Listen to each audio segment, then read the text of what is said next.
It's that super bowl, no Kashima flow. Yeah, yeah, yeah, yeah. It's that super bowl. Limite, le jaune fluo, il brûle les yeux de loin. Ah ouais? Ouais. Ah franchement, il est intense. Hein. C'est un truc de fou. Salut les gars, bon c'est SLMS2K, on a reçu le reste des peintures. Donc, je suis parti les chercher directement au magasin. Donc là, j'ai repris 2 bombes fluo comme ça. Et j'ai pris des caps spéciaux pour essayer, pour vous tester. C'est des caps, apparemment le vendeur m'a dit, tu prends ces caps là et en fait tu auras quasiment la même sensation que quand tu peins un pistolet. Ça veut dire déjà là, normalement je pourrais doser au niveau de la pression avec le doigt. Et le spray sera beaucoup mieux pour moi peindre les jantes. J'ai repris mon orange fluo bien sûr pour une autre paire que je ne sais pas encore laquelle, mais j'ai déjà ma petite idée. Parce que l'autre elle va recevoir aussi un orange fluo. Ici c'est une spéciale gris alu pour moi refaire mes autres jantes que je vais laisser en gris alu. C'est une peinture spéciale pour elle. J'ai bien sûr repris un caps pour mes fluos. Pareil pour la sensation du pistolet qui est maintenant par terre. Un caps pour mes jantes alu. Et enfin, je vous avais dit que j'allais tester pour vous, donc j'en ai pris une pour moi plus tard. Le Plastidip. Donc ça j'ai hâte de le tester aussi. J'ai pris couleur or parce que j'ai une idée, mais je vous la laisse pour la prochaine vidéo. Parce qu'à mon avis ça peut faire vraiment bien beau. Et ce qui est bien c'est que si jamais ça me plaît pas, je pourrais retirer. On va voir d'ailleurs, j'espère que ça me plaira, mais si ça me plaît pas, comment ça se retire, parce que ça avait l'air facile. Allez c'est parti, on va finir les 2 jantes qui restaient à peindre en fluo et je vous partage le rendu.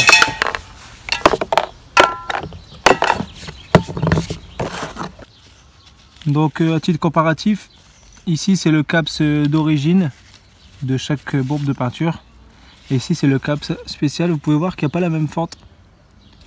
Là le spray il a l'air vraiment plus fin, plus large. On voit qu'il va se poser différemment. Je sais pas si on arrive à faire la mise au point, mais franchement je pense que ça va être top.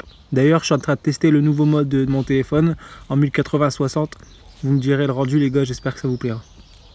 Allez.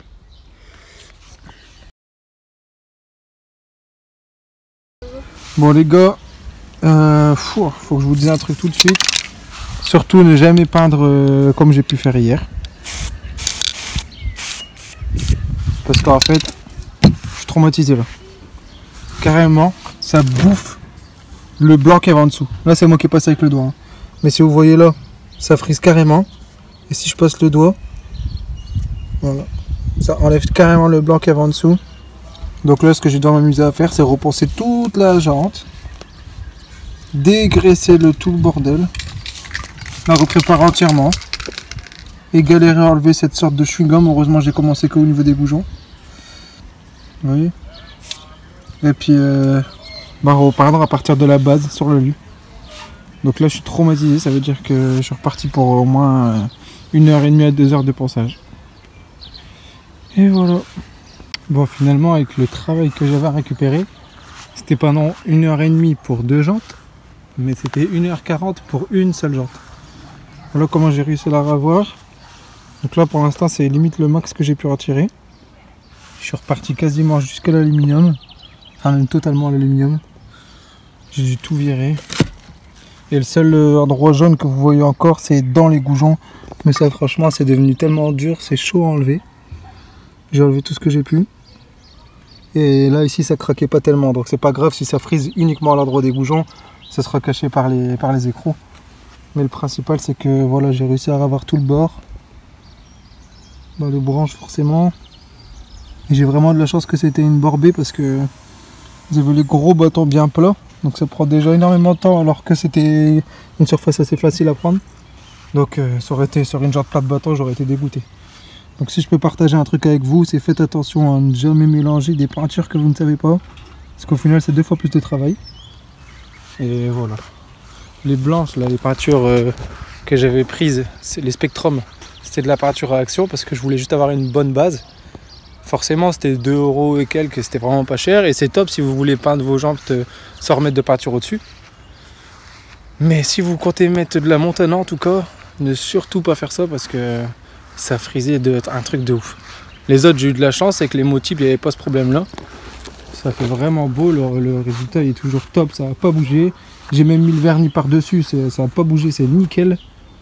Mais par contre la Montana, moi qui n'avais jamais essayé, du coup là j'ai hâte de tester sans rien en dessous pour voir ce que ça donne parce que ça me fait peur.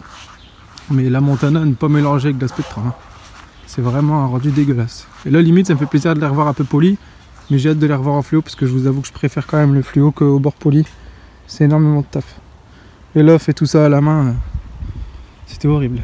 Ce que j'ai commencé pour les poncer, c'était au 240 au départ avec 240 à l'eau. Ça marchait très bien, hein. Voilà les résidus qui me restent. Et pour les surfaces vraiment un peu plus compliquées, genre ici où ça faisait quand vous frottez c'est limite comme si c'était du caoutchouc, c'était horrible. Là j'avais pris du 120, j'ai gratté au 120 mais limite ça n'allait pas beaucoup plus vite. Je suis repassé au 180 à l'eau, histoire d'humidifier un peu les deux teintes et ça repartait bien. Et j'ai reterminé au 240 partout. Comme ça ici je vais pouvoir repeindre sur quelque chose de lisse quand même. Donc voilà, c'est parti pour un essai.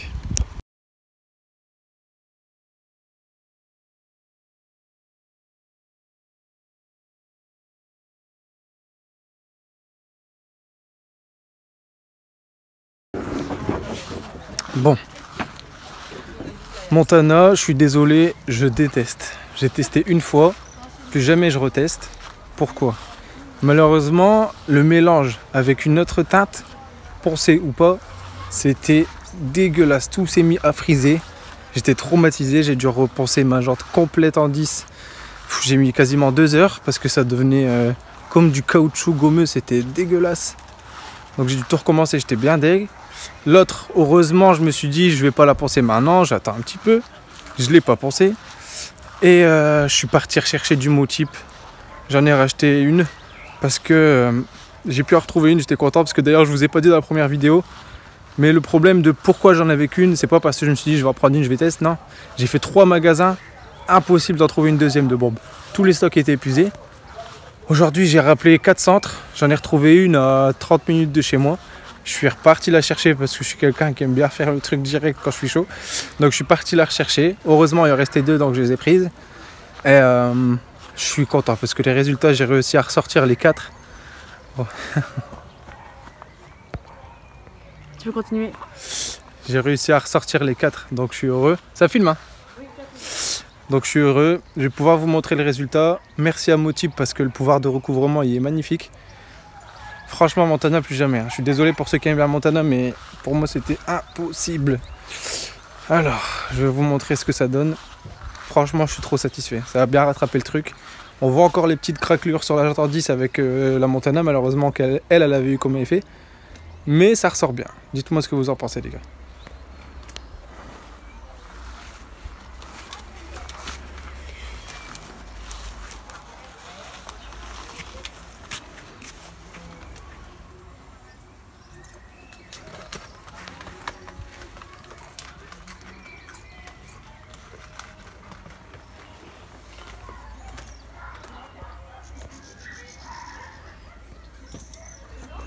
Je vous montre les petites craquelures de la 10 qui me font mal au cœur.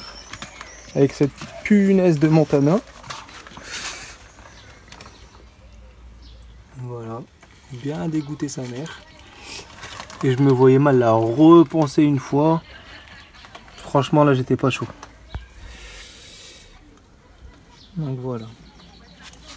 De loin ça se voit pas, de près ça se voit. Les 4 elles ressortent quand même comme je voulais, elles tuent sa mère. Donc j'ai pu monter déjà un pneu ici. Je suis content, j'ai pas du tout griffé la jante. Donc franchement c'est top. Il restera plus qu'à les faire péter, honnêtement j'en chie. Pour les faire péter c'est un truc de ouf.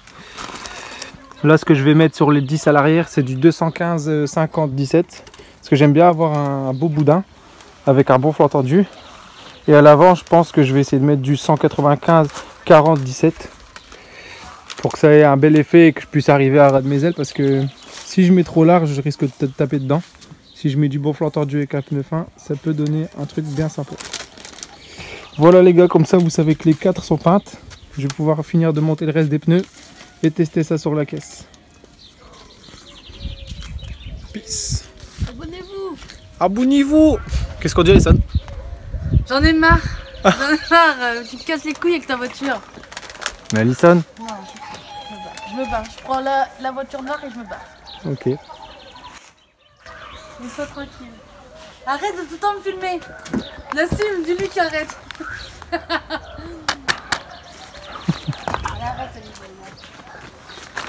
C'est le futur projet ça. Quoi? C'est le futur projet ça. Ouais. T'aimes bien? On va la couper en deux. On va faire une mode. Une 18.